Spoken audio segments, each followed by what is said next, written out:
Hello मेरे प्यारे बच्चों, आप सभी का स्वागत है आपके अपने YouTube चैनल बृहस्पति कोचिंग में।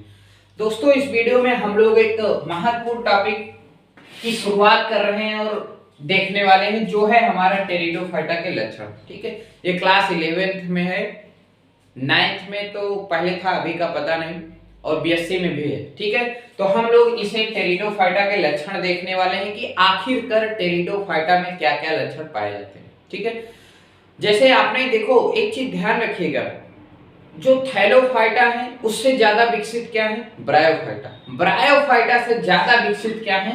हमारे अपने टेरिडोफाइटा। ठीक है, तो सीधी सी बात है कि जो टेरिडोफाइटा है इनमें कुछ ना कुछ विशिष्ट लक्षण पाए जाएंगे, एक्स्ट्रा ऑर्डिनरी कुछ क्वालिटीज होंगी इसमें, है कि नहीं? तभी तो ये विकसित माने जाएंगे, है कि नहीं? तो सबसे पहला लक्षण देखो क्या होता है। अभी तक में जब तक हमने पढ़ा, हमने किसी में भी ये नहीं कहा था, आपने ये नहीं पढ़ा था कि जड़ तना पत्ती में विभाजित होता है। लेकिन यहाँ पर एक बहुत बड़ा बदलाव देखने को मिलता है, जो ये है कि जो टेरिडोफाइटा होते हैं उनका जो शरीर होता है, पादप होते हैं जो टेरिडोफाइटा, उनका शरीर 3 भागों में विभाजित मिलेगा। किस किस में? जड़ में, तना में तथा पत्ती में। जड़, तना तथा पत्ती में। समझ में आया ना? ये सबसे पहले पादप हैं जो कि ज्यादा विकसित हैं, और इनका जो शरीर है, अगर आपसे पूछा जाए तो ध्यान रखिएगा कि कौन से ऐसे पादप हैं जो जिनमें सर्वप्रथम शरीर जड़, तना, पत्ती में विभाजित हुआ था, तो वो है हमारे टेरिडोफाइटा। ये तो समझ में आ गया ना? अभी तक कहीं नहीं था ये चीज। दूसरी चीज कि जो टेरिडोफाइटा, जैसे अभी हमने ब्रायोफाइटा पढ़ा था, तो ब्रायोफाइटा का जो शरीर होता है हमने पढ़ा था कैसा होता है? युग्मोद्भिद होता है। मुख्य पादप शरीर कैसा होता है? युग्मोद्भिद होता है। लेकिन यहाँ पर युग्मोद्भिद नहीं होता है, मुख्य पादप शरीर जो होता है वो कैसा होता है? बीजाणु उद्भिद होता है। ध्यान रखिएगा, बीजाणु उद्भिद होता है।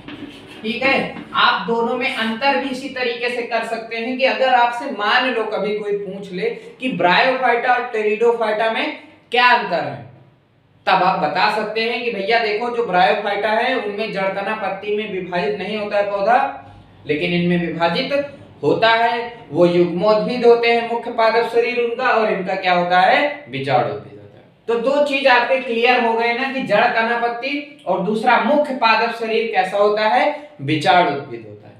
ठीक है, दूसरी में हम बात करते हैं अब तीसरी बात में देखो ये आ जाता है कि इनमें पुष्प बनते हैं कि नहीं बनते। तो अभी भी यहाँ पर पुष्पों का विकास नहीं हुआ है। ये कैसे होते हैं? पुष्पहीन होते हैं, मतलब इनमें किसी भी तरीके के कोई भी पुष्पों का निर्माण नहीं होता।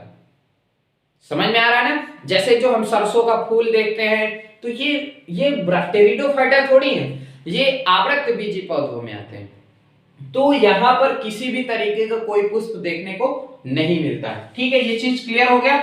चौथी बात, और क्या लक्षण होते हैं टेरिडोफाइटा में? आप देखेंगे एक और लक्षण कि ये बीजहीन होते हैं, या फिर आप बीज रहित लिखिए, बीज रहित ज्यादा सही रहेगा। बीज रहित होते हैं। कैसे होते हैं? बीज रहित, इनमें बीज नहीं बनता। भाई पुष्प नहीं बनेगा तो बीज भी नहीं बनेगा। हालांकि पुष्प ना हो तो भी बीज बन सकता है, लेकिन ना तो यहाँ पर पुष्प पाए जा रहे हैं और ना ही बीज पाए जाते हैं। तो ये टेरिडोफाइटा के कुछ लक्षणों में से एक हो गया। तो ये भी क्लियर हो गया, आपको समझ में आ गया ना कि इसमें बीज नहीं बनते हैं। जैसे ब्रायोफाइटा में था बीजाणु उत्पन्न करेंगे, मतलब आप सोच रहे होंगे कि जनन कैसे करते हैं, संख्या कैसे बढ़ाते हैं, तो उसके लिए ये है भैया कि ये क्या करते हैं कि बीजाणु उत्पन्न करते हैं।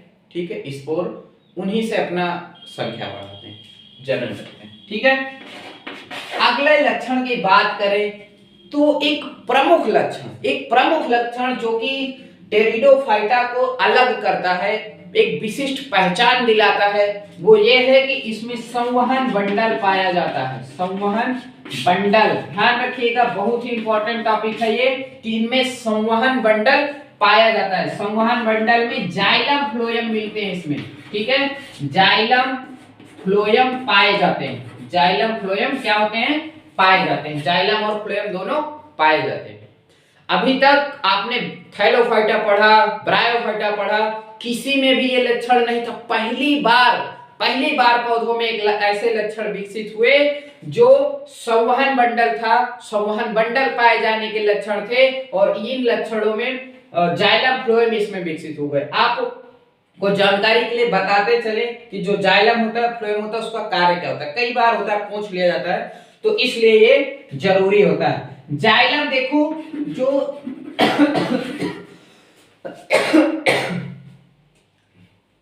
माफ कीजिएगा, जो जाइलम होता है, जाइलम जल का परिवहन करता है। किसका? जल का। भाई देखो, जैसे हम लोगों के शरीर में हम भोजन करते हैं, वो खून के माध्यम से पूरे शरीर में फैल जाता है ना, उसी तरीके से पौधों में जाइलम फ्लोएम होते हैं। एक जल को पूरे पौधे के हर भाग में पहुंचाने का कार्य करता है, और एक भोजन को पहुंचाने का कार्य करता है। तो दो समझ में आ गए ना। तो ये जाइलम क्या करता है, ये समझ लीजिए आप साधारण भाषा में समझे तो ये नसें होती है एक तरीके की, जो जल को पूरे पौधे के हर एक अंग तक, शरीर तक, हर कोशिका तक पहुंचाती है। ठीक है। फ्लोएम क्या करती है, ये बने जो प्रकाश संश्लेषण की प्रक्रिया होती है, तो उससे जो भोजन का निर्माण होता है, तो ये उस भोजन को क्या करती हैं, प्रत्येक कोशिकाओं तक पहुंचाने का कार्य करती हैं। तो समझ में आ गया ना, ये क्या करती है, भोजन को। तो ये चीज क्लियर हो गया ना। संवहन बंडल प्रमुख था, इसलिए इस पर ध्यान दीजिएगा। उसके बाद इसीलिए इनको संवहनी क्रिप्टोगैम्स भी कहा जाता है। संवहनी क्रिप्टोगैम्स कई बार होता है, क्वेश्चंस में पूछ लिया जाता है कि संवहनी क्रिप्टोगैम्स क्यों कहते हैं, क्योंकि इनमें संवहन बंडल पाए जाते हैं, इसीलिए इन्हें संवहनी क्रिप्टोगैम्स कहा जाता है। ठीक है, क्लियर हो गया।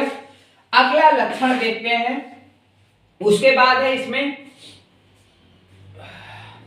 निषेचन के लिए इसमें भी जल आवश्यक होता है। निषेचन के लिए जल आवश्यक होता है। ठीक है, निषेचन के लिए इनमें भी निषेचन के लिए आवश्यक होता है, इनके जीवित रहने के लिए नहीं। क्योंकि यहां पर आप देखने को थोड़ा सा, जैसे जो ब्रायोफाइटा थे वो केवल नम स्थानों पर उगते थे, लेकिन ये कुछ सूखे स्थानों पर भी, मतलब जहां पर पौधे तो नमी तो चाहिए भैया, है कि नहीं, लेकिन ये ऐसे स्थानों पर भी उगते हैं जैसे जंगल में झाड़ी के रूप में एक तरीके से कह सकते हैं, मिलते हैं आपको। ठीक है, तो निषेचन के लिए इनमें भी जल क्या होता है, आवश्यक होता है। ठीक है, उसके बाद एक और लक्षण हम देखते हैं, जो है इन्हें और इन्हें हमने संवहनी क्रिप्टोगैम्स बता ही दिया कि इन्हें संवहनी क्रिप्टोगैम्स के नाम से भी जानते हैं, और इन्हें एक और नाम से जाना जाता है, इनको वनस्पतिक सर्प, बहुत ही भयंकर नाम दे दिया है कि नहीं, इनको वनस्पति बोटेनिकल स्नैक के नाम से जाना जाता है। ध्यान दीजिएगा, अभी तक शायद आपने नहीं पढ़ा होगा, इस बात को नहीं जाना होगा कि वनस्पतिक सर्प किस वर्ग के पौधों को कहा जाता है। तो ध्यान रखिएगा, जो टेरिडोफाइटा के पौधे हैं, जैसे इसमें आपके फर्न हो गए, सैलाजिनेला हो गया, है ना, तो इसमें जो पौधे पाए जाते हैं, टेरिडोफाइटा में जो पौधे पाए जाते हैं, उनको वनस्पतिक सर्प के नाम से भी जाना जाता है। ठीक है, बोटेनिकल स्नैक, ध्यान रखिएगा, है कि नहीं। तो कुछ चीजें इसमें आपको अलग नजर नहीं आ रही। अच्छा, एक चीज और डाउट होगा आपका कि ये वनस्पतिक सर्प क्यों कहते हैं, आखिर क्यों इन्हें वनस्पतिक सर्प कहा जाता है। तो इन्हें वनस्पतिक सर्प इसलिए कहा जाता है क्योंकि इनकी जो पत्तियां होती हैं, इनमें जो राइजोम्स होते हैं, वो सर्प की तरह होते हैं, समझ रहे हैं, मुड़े हुए होते हैं। इसके कारण इन्हें, मतलब दिखने में, सीधा सीधा ऐसे बोले ना, दिखने में इनकी कुछ संरचनाएं सर्प जैसी दिखती हैं, इस कारण इन्हें वनस्पतिक सर्प के नाम से जाना जाता है। ठीक है, तो इस तरीके से हमने 7 पूरे किए हैं, 7 विशिष्ट लक्षण देखे हैं। हम कुछ और लक्षणों को देख लेते हैं, अभी अब हम इसको पहले मिटा देते हैं। अगर आपने नोट नहीं किया तो नोट कर सकते। देख लेते हैं 8वें नंबर का लक्षण, क्या लक्षण होते हैं। देखो दिया है, बीजाणु धानियों में बनते हैं। कहां पर बनते हैं, बीजाणु धानी में बनते हैं। ठीक है, जो भी स्पोर्स होंगे वो कहां पर बनेंगे, बीजाणु धानियों में बनते हैं। ठीक है, आपने देखा होगा, जैसे गूलर, सभी ने देखा होगा गूलर का पौधा, है ना, गांव में तो एक कहावत चलती है कि मतलब गूलर का फूल से धन बढ़ता है है ना। मैं बात करता हूँ टॉपिक पर। देखो जो पत्ते होते हैं, पत्ते में आपने देखा होगा गूलर के पत्ते में पीछे गांठ सी बनी होती है, ठीक है। तो उसी तरीके से ज्यादातर टेरिडोफाइट्स में बीजाणु ध्वनियां उसी तरीके से बनती हैं। जो पत्तियां होती हैं, पत्तियों के पीछे बीजाणु ध्वनियां पाई जाती हैं, जिसमें क्या बनते हैं, बीजाणु बनते हैं, ठीक है। अब हम बात कर लेते हैं, दो तरीके के बीजाणु बनते हैं, या तो वो समबीजाणु होंगे या क्या होंगे, विषम बीजाणु होंगे। समबीजाणु का मतलब है कि समान दिखने में कैसे होते हैं, समान। यहां पर आप देख रहे हैं समान आकार आकृति है, तो उन्हें समबीजाणु कहेंगे। अगर समान आकृति नहीं है, मान लीजिए एक ऐसे है, एक ऐसे हो गया, ठीक है, दोनों में अलग अलग, तो इनको विषम बीजाणु बोलते हैं। तो ध्यान रखिएगा कुछ उदाहरण। समबीजाणु कौन कौन से ऐसे टेरिडोफाइट्स हैं जिनमें समबीजाणु बनते हैं, तो लाइकोपोडियम, लाइकोपोडियम और ड्रायोप्टेरिस। ड्रायोप्टेरिस को फर्न भी कहा जाता है, ध्यान रखिएगा, ड्रायोप्टेरिस को फर्न भी कहते हैं, ठीक है। विषम बीजाणु की बात करें तो जो साइलाजिनेला है और साल्विनिया है, ये प्रमुख ऐसे टेरिडोफाइट्स हैं जिसमें जो बीजाणु बनते हैं वो कैसे होते हैं, विषम होते हैं, ठीक है। 9वां नंबर का लक्षण दिया हुआ है, बीजाणु अंकुरित होकर प्रोथाइलस बनाते हैं। क्या बनाते हैं, प्रोथाइलस। ध्यान रखिएगा, एक नया शब्द फिर से आ रहा है और इंपॉर्टेंट है।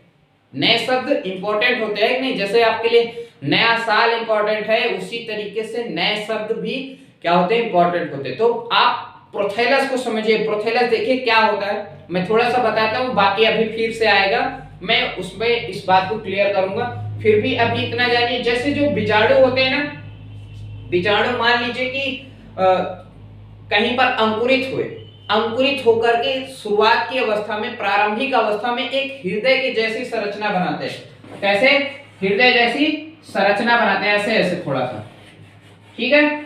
इसी को क्या बोलते हैं, प्रोथाइलस बोलते हैं। इसमें जड़ें निकलती हैं धीरे धीरे, फिर ये बाद में विकसित होकर के पौधा बनाता है। समझ में आ गया ना। तो प्रोथाइलस क्या होता है, बीजाणु अंकुरित होने के समय एक संरचना, हृदयाकार संरचना बनाते हैं, जिसे क्या कहते हैं, प्रोथाइलस कहा जाता है, ठीक है। उसके बाद पुमड़ु कैसे होते हैं, पुमड़ का मतलब समझ रहे हैं, जो नर युग्मक होते हैं वो चल होते हैं, मतलब चल सकते हैं, मोटाइल होते हैं, ठीक है। तो वो भी गति करने की मतलब इसमें क्षमता पाई जाती है। तो इस तरीके से आपने टेरिडोफाइटा के कुछ विशिष्ट लक्षण देखे। उम्मीद करता हूं ये सभी आपको समझ में आए होंगे, और हमने बताया भी है कि कहां पर आपको ध्यान से पढ़ना है, समझना है, ठीक है। तो वहां पर आपको ध्यान से पढ़ना और समझना भी जरूरी है। तो मिलते हैं दोस्तों अब हम लोग नेक्स्ट वीडियो में। आज के लिए इतना ही। थैंक यू, जय हिंद।